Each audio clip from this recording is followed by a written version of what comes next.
Bueno, buenos días, chicos. Estamos nuevamente en otro programa especial el día de hoy por el Día Internacional de los Archivos y pues estamos nuevamente con los maestros Silvia García y Tomás Rivas.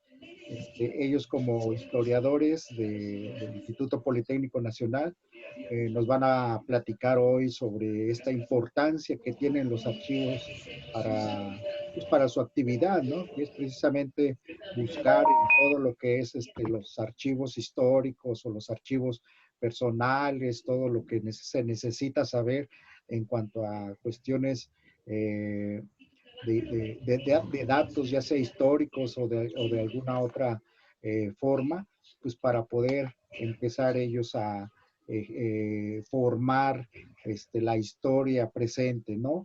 E inclusive para saber cómo tomar decisiones en un momento dado hacia el futuro, ¿no? Porque finalmente mucho de lo que debemos de saber del pasado va a proyectarse también hacia el futuro. Entonces, bueno, pues empezamos con la maestra Silvia García, que bueno, yo le preguntaría, maestra, pues qué importancia le ve ahora en este día, pues, hablar de los archivos en general, ¿no? O para usted, ¿qué opina, no? Claro que sí, buenos días. A mí me parece que tendríamos que partir de esa frase que todos los días se nos repite, ¿no? No sabemos a dónde vamos si no sabemos de dónde venimos. Entonces, la historia, esa es precisamente lo que nos hace recordar que que tenemos un antecedente que tenemos que tener muy presente para poder avanzar y no cometer los mismos errores.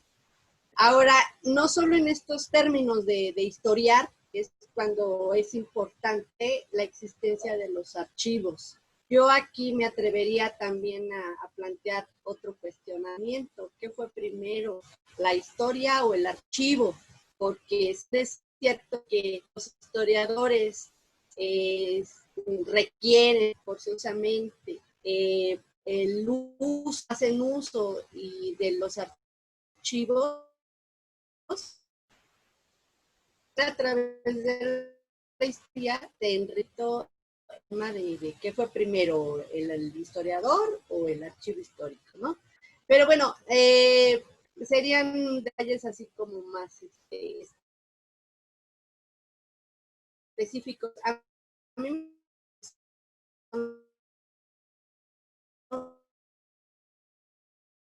Ok, ok. Bueno, perdemos un poquito la conexión, del maestra.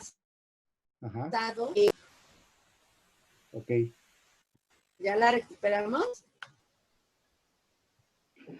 No, Parece que ya te escuchas mejor. eh, yo te veo ya que se congeló la Sí, imagen, pero bueno, vamos a pasar ahorita con la opinión de Tomás Rivas. ¿estamos bien? Ajá, para ver si se recupera tu conexión, maestra Silvia. Y damos la bienvenida Hola, el día de hoy a Edgar Contreras.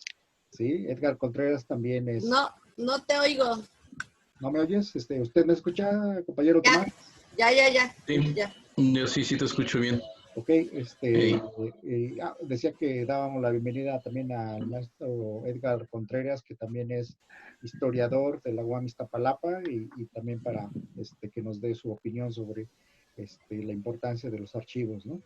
Bueno, pasamos en estos momentos a Tomás Rivas. ¿Cuál sería su opinión? Claro, sí, buenos días de nuevo, saludándolos, es un gusto estar otra vez aquí con ustedes platicando y pues bueno, yo creo que el archivo es una de las vetas principales que tenemos como historiadores, una de las vetas, no la única, pero sí una de las más importantes, ya que ahí se resguarda mucha de la información que podemos recurrir para tratar de reconstruir la historia, tratar de reconstruir un pasaje, un hecho en particular. Entonces, el archivo por sí es un aspecto importante para el trabajo del historiador. Lo que se complementa para nuestra labor es que exista una buena organización al interior del archivo, una buena ordenación documental, buenos criterios para tener estructurado un archivo y que en cierta forma nos facilite la labor para acceder al documento, no encontrar, digamos, poder encontrar la respuesta a nuestras inquietudes, pero para poder acceder al documento. Importa eso, ¿no? Que es fundamental en la labor de los historiadores, y los archivos nos permiten ver otro mundo, un mundo diferente, un mundo de otro tiempo, de otras sociedades, de otras circunstancias. Entonces, a partir de esto, los archivos son una ventana para ver otras sociedades diferentes a la de nosotros, una forma de pensar diferente a la de nosotros, y que, complementando tu opinión, este archivo tiene que tener labores fundamentales, y estas labores fundamentales pueden ser, digamos, la clasificación, la ordenación y la descripción archivística. A partir de eso, nosotros como historiadores nos armamos, sabemos lo que hay en ese archivo y podemos dar una idea de lo que podemos buscar, lo que podemos encontrar y lo que no podemos encontrar. Con esta idea que tenemos historiadores, a veces podemos asombrar, si no están ahí, esta clasificación, ordenación y descripción archivística, digamos, es un archivo, riqueza, puede ser no encontrada, por así decirlo. Ese sería mi comentario inicial.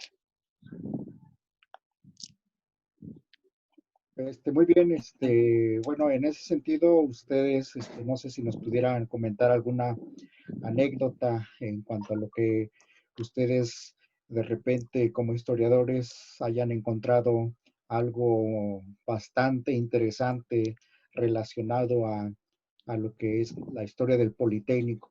¿Algún dato que nos pudieran compartir sobre un dato interesante o una anécdota que hayan ustedes encontrado de repente por ahí que a lo mejor no sepamos como politécnicos?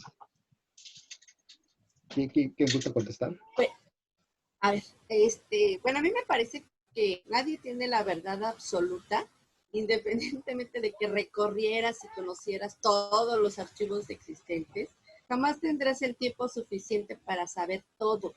En el caso particular del Instituto Politécnico Nacional, todos los días, o bueno, las personas que nos dedicamos a esto de hacer un poco de escarbo en los datos y en esas fuentes que tenemos. Recordemos que el Instituto Politécnico Nacional, la historia del instituto hasta es muy reciente, cuando se ha construido ya con una consulta efectiva, con datos corroborados, con fuentes ya a partir de datos en fuentes. Entonces, antes de los años 2000, por citar una fecha, la historia del instituto se construía con historias orales, con vivencias.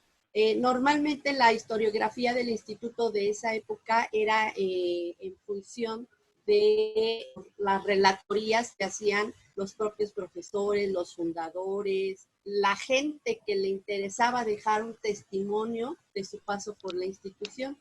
Entonces es hasta muy reciente fecha, a partir del año 2000, cuando se empieza ya a establecer una forma de clasificación, una forma de integración. Incluso se siguen haciendo esfuerzos por reunir en un solo repositorio todos esos testimonios, fotografías, documentos, libros, datos, nombres, personajes, para que sean una fuente rica para los investigadores.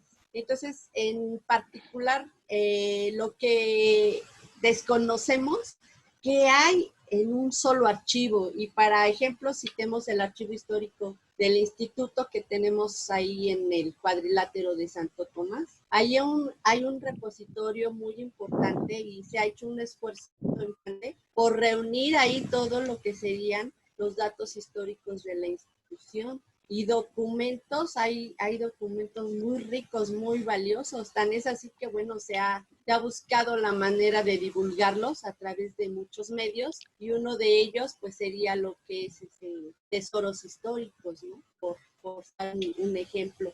Entonces, me parece que no hay un dato así extraordinario, o en todo caso, todos son datos extraordinarios, puesto que no tenemos esa formación. Ahorita sí ya tenemos historiadores que ya se hace el esfuerzo de una manera metodológica, pero antes no lo había. Entonces, los documentos que existen, aún falta mucho por descubrirlos, falta mucho por darlos a conocer, y eso es lo rico de esta práctica, ¿no?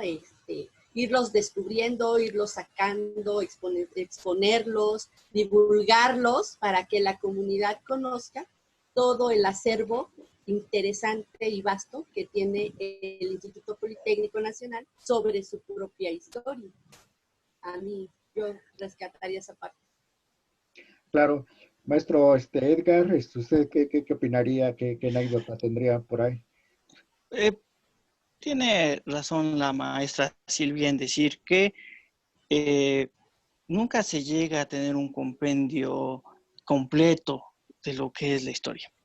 Y en esto me parece que hay archivos que nos complementan. Un determinado archivo nos va a dar ciertas panorámicas y otro archivo nos puede dar otras panorámicas. Quiero compartirles una experiencia que tuve al visitar el archivo histórico de la Secretaría de la Defensa. En este archivo tuve la oportunidad de consultar, digamos, la parte correspondiente al expediente de Juan de Dios Batis, fundador. Entonces me di cuenta que en el expediente había documentos que señalaban el actuar cotidiano de este personaje. Entonces, en el actuar cotidiano de este personaje, nos damos cuenta pues, que era Juan de Dios Batis, pues, era un muchacho, como muchos, que echaba relajo en las caballerizas, que a veces era medio contestón y contestaba a sus profesores, y por esto tenía sanciones entonces en el archivo militar. Entonces, digamos, quedaba registrado. ¿Qué nos quiere decir esto? Bueno, que Juan de Dios Batis fue un humano, digamos, no es una estatua de bronce, así un hombre que desde pequeño nació siendo, no, digamos, es una persona como todos, que llega, que es un joven y que puede echar relajo, que se puede divertir, y que llega un momento en que todos esos panoramas, todas esas enseñanzas, lo complementan para ser un hombre formado. Entonces, seguramente por echar relajo en las caballerizas tuvo una reprimenda, seguramente por contestarle a un maestro tuvo una reprimenda, y tiene calificaciones unas buenas, otras malas. Un hombre que tiene errores, que tiene virtudes y aprende de sus errores, y así son las instituciones. Las instituciones tenemos errores, tenemos aciertos, aprendemos de nuestros errores y vamos cambiando para un bien. Entonces, Juan de Dios Batis, después de su participación como estudiante en el colegio militar, se vuelve una persona importante en la lucha armada, y después, fundador del instituto, ¿no? Pero nos damos cuenta de otro mundo, nos damos cuenta que esas estatuas de bronce que vemos en el patio, por ejemplo, del Cuadrilátero, en la Plaza de los Fundadores, digamos, también tienen vida, también tienen sentimientos. Y esa parte hay que rescatarla, la parte humana que tiene el instituto. A veces somos muy cuadrados, entonces hay que rescatar la parte humana. Y el instituto nos da mucho para eso, ¿no? Tenemos la parte deportiva, que es sensacional, la parte humana de los juegos, la parte humana de cuando se van a enfrentar, digamos, los Pumas de la UNAM contra los Burros Blancos. Es algo humano, algo gritar, algo de expresar emociones en la parte deportiva. En la parte cultural no se diga, cuando una niña de preescolar, me parece, dirige a sus compañeritos para tocar el mambo politécnico, es algo humano, ¿no? Entonces, y esas partes, si son registradas, nos va a dar una panorámica de algo que tal vez no se ha hecho mucho y que años antes se intentó en la historiografía del Politécnico, la historia social. Y la historia social es importantísima, Ajá. Entonces, si estos registros archivísticos son clasificados, ordenados y descritos, podemos encontrarlos para que los historiadores del futuro lo puedan ver y lo puedan ver con otros ojos, tal vez unos ojos desde nuestra mirada y desde su mirada. Eso fue lo que podría decir. Muy bien. Bueno, perdimos conexión con el maestro Tomás Rivas. Estamos en espera también de que también se integre nuevamente. Pero bueno, también les preguntaría en ese sentido y a raíz del día de hoy, por ahí se dice que los documentos, los pasados, todo lo que se ha ido generando a través del tiempo y de la historia, estos documentos necesitan ser leídos, ¿no? Necesitan ser interpretados y necesitan ser escuchados para que gente como ustedes, investigadores, historiadores, gente interesada en lo que dicen todos esos documentos históricos, pues se dice también que esos documentos están en la espera de ver quién los hace hablar, ¿no? En ese sentido, todos esos documentos que se generan, se han ido guardando, clasificando, resguardando en múltiples archivos históricos que hay a lo largo y ancho del país y del mundo entero, pues es precisamente eso, ¿no?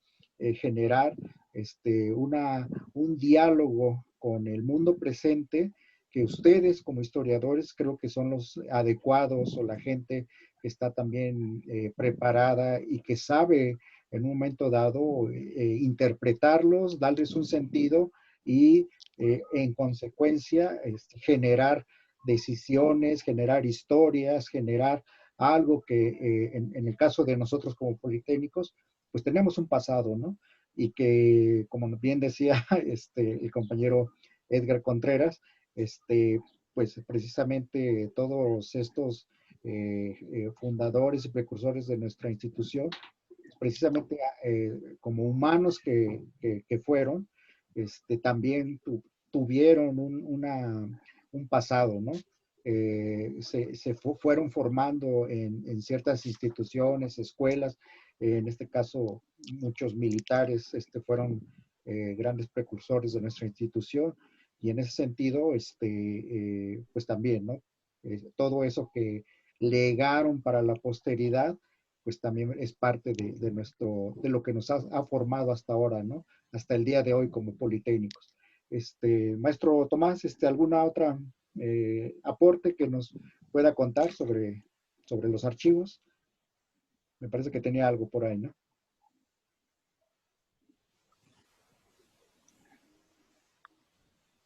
No tienes Tomás. Perdón, sí, digo, te comentaba, cuando estábamos trabajando sobre el libro de la educación técnica, de historia de la educación técnica, encontramos un expediente ahí en el archivo del Poli sobre una escuela, la escuela Eduardo Gorostiza, que fue una de las escuelas fundadoras del instituto, pero que quedó fuera del Politécnico en los años 40 más o menos, porque era de las prevocacionales. Lo que a mí me llamó la atención de esta escuela al encontrar este expediente en el archivo del Poli fue ubicarla físicamente. Y entonces, por la descripción que daba de esta escuela estaba, digamos, para ubicarla actualmente, está de la Plaza de las Tres Culturas en Tlatelolco, cruzando el eje central. Ahora es una secundaria técnica, me parece. Todavía, digamos, sigue siendo escuela, aunque ya no pertenece al Politécnico, pero lo curioso es que en los años 60 la fachada que tenía esta escuela se desmonta y es una fachada que está en el convento de ahí de Tlatelolco, en un costado de Tlatelolco.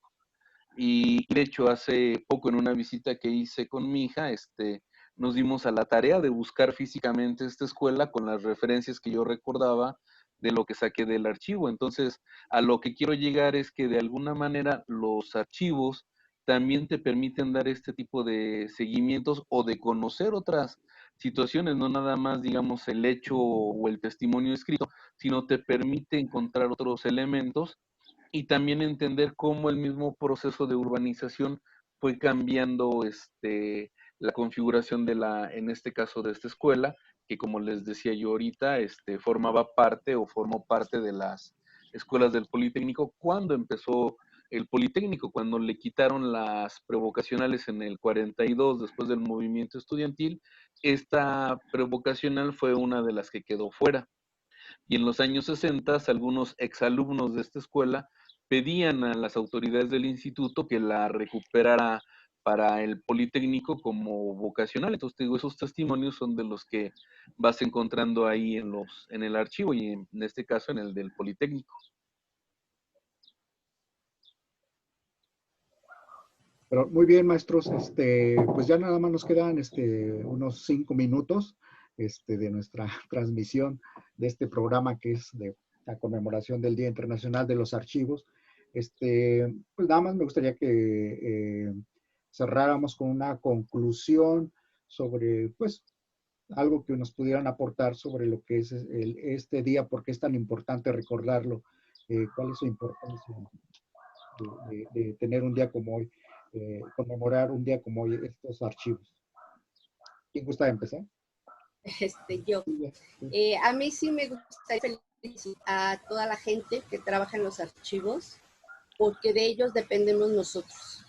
Si ellos hacen su chamba de manera viva, de manera profesional, nosotros tendremos la facilidad para localizar datos, información y poder recrear las historias o bien emitir nuevos documentos a partir de lo que ahí encontramos. A mí en lo personal, por mi formación, yo soy comunicóloga, me atraen mucho los archivos orales. La rigurosidad de la historia no aceptaba mucho este tipo de testimonios como fuentes. Sin embargo, hoy en día pues ya hay repositorios mutantes con el resguardo de entrevistas, con el resguardo de testimonios orales de N cantidad de personajes. Y a mí me gusta mucho ese tipo de acervo por la facilidad, por la recreación del aspecto humano, como mencionaba el maestro Edgar. Y por ejemplo, uno de los que yo he consultado personalmente para recrear la historia del exilio español en el Politécnico fue el archivo de la palabra de Lina. Entonces, a mí me parece que también esta parte de crear historia a través de testimonios orales es muy, muy importante y se suma a los testimonios escritos, a los testimonios gráficos, a los testimonios de objetos, en fin, tantas fuentes que se tienen para hacer una historia y poderla publicar, poderla difundir hacia las nuevas generaciones. Entonces, a mí me parece que es muy importante la existencia de los archivos. Gracias por existir, porque gracias a eso, pues también nosotros tenemos la chamba de recrear nuestras propias historias. Sí, muy bien. Muchas gracias, maestra Silvia. Maestro Edgar, ¿usted qué nos concluiría? Me parece que la importancia de los archivos históricos radica en que son ventanas para ver nuevos mundos en otros tiempos, en otras sociedades. Esa es la importancia. Ajá. Y me uno a la conclusión de la maestra Silvia, que dice que un buen trabajo archivístico va a dar como resultado buenas investigaciones históricas. Ajá. Bueno, no tiene que ser necesariamente así, pero lo facilita demasiado. Entonces, debemos de aprovechar que ahora en el Politécnico está la Escuela Nacional de Biblioteconomía y Archivonomía para que los archivos de cada una de las escuelas puedan atraer ese personal, esos nuevos egresados, para que se inmiscuyan ahí en esos archivos y que puedan trabajar de manera profesional para hacer una clasificación, repito, una ordenación, una descripción y llegar hasta unos catálogos que puedan ayudar a los historiadores y a cualquier gente a ver nuevos mundos. Ver una fotografía de los años 60 y ver cómo somos diferentes nos cambia mucho. Ver un escrito de los años 30, a los escritos de hoy, nos cambia mucho las perspectivas de lo que pensaban, de cómo escribían, de cómo vestían. Y nos cambia de que son sociedades diferentes. Hay una placa en la Plaza de los Fundadores que dice: con mi profundo agradecimiento a las escuelas técnicas que son la esperanza de un México nuevo. firmada por Lázaro Cárdenas. Eso es lo que son los archivos, la esperanza de algo nuevo. Entonces, eso es lo que tenemos que ver, que digamos que los archivos son la esperanza de ver el pasado de manera diferente. Ajá. Esa es mi conclusión. Muy bien, maestro Edgar, muchas gracias. Maestro Tomás, una conclusión. Pues yo coincido mucho con mis compañeros en ese sentido, ¿no? De que los archivos son estas ventanas que nos permiten conocer o ver otras realidades, acercarnos a otras realidades para poder entender también nuestra situación actual.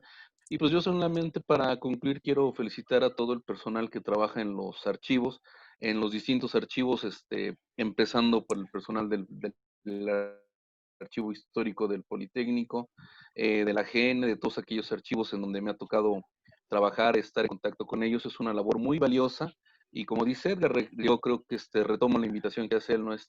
Aprovechar que está ahora la Escuela de Biblioteconomía y Archivonomía en el Poli para sacar provecho y hacer buen uso de estos recursos que se están preparando en estas instituciones, y yo creo que eso sería todo por mi parte.